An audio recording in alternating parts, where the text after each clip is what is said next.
तुम जो पढ़ा रहे हो, जो तुम पढ़ रहे हो, उसका पर्पस भी पता है। बच्चे स्कूल जा रहे हैं, आ रहे हैं, ट्यूशन जा रहे हैं, आ रहे हैं, और बस आप जो चीज़ें कर रहे हो उसका तुम्हें पर्पस भी नहीं पता है। इसलिए कर रहे हो क्योंकि माता पिता चाहते हैं, इसलिए कर रहे हो क्योंकि स्कूल चाहता है, इसलिए कर रहे हो क्योंकि समाज चाहता है। तो आप अच्छी सोसाइटी वैसे ही बना नहीं सकते।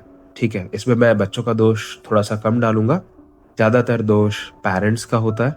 ठीक है, फिर टीचर्स का होता है, और बाद में डालने के लिए तो हमारे पास गवर्नमेंट है ही।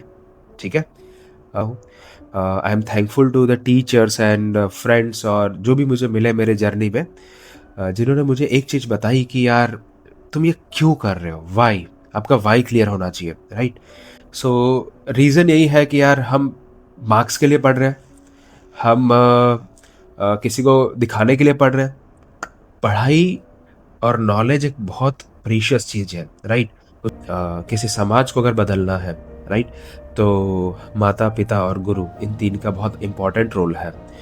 तो माता पिता का रोल तो माता पिता ही निभाएंगे, बट एज अ गुरु मैं ऑलवेज ट्राई करता हूँ कि जो भी स्टूडेंट मेरे संपर्क में आता है, I always try to motivate them कि भाई तुम ये कर रहे हो तो क्यों कर रहे हो, तुम इस एग्जाम की तैयारी कर रहे हो तो क्यों कर रहे हो।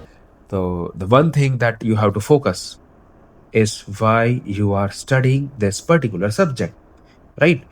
वो सब्जेक्ट पढ़ने का तुम्हारे पीछे मोटिव क्या है। अगर पढ़ाई ना तो टीचर्स, ना तो पेरेंट्स, ना तो फ्रेंड्स किसी के लिए नहीं करनी, पढ़ाई तुम्हारे खुद के डेवलपमेंट के लिए करनी है।